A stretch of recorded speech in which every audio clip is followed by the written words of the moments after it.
तो है जवा के नाम सुनी सुनी तो है जवा के नाम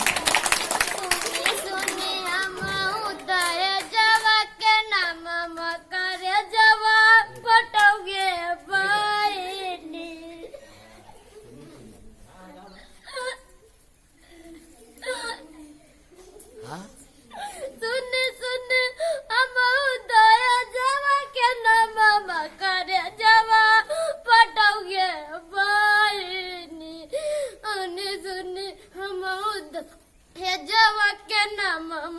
करे जवा फटोगे बहिनी लड़का के पापा इतना बेदर्दियों ने बुझोगे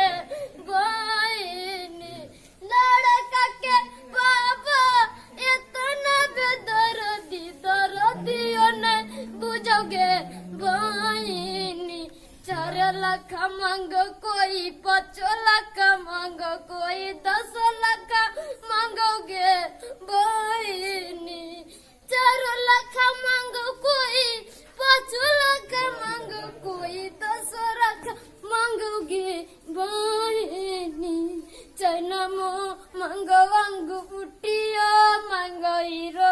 अंडा वो मांगोगे बहिनी चाइना मांगो अंगूठिया मांगो हीरो अंडा वो मांगोगे बहिनी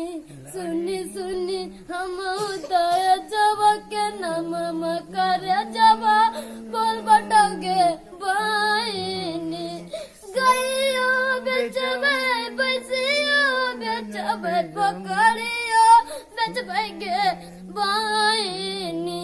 घरबो बेचबो खेतबो बेचबो तबो नहीं पूरा तोगे बहिनी सुनी सुनी हम उदय जवा के नाम करे जवा फटोगे बहिनी सुनी सुनी हम उदय जवा के नाम करे जवा फटोगे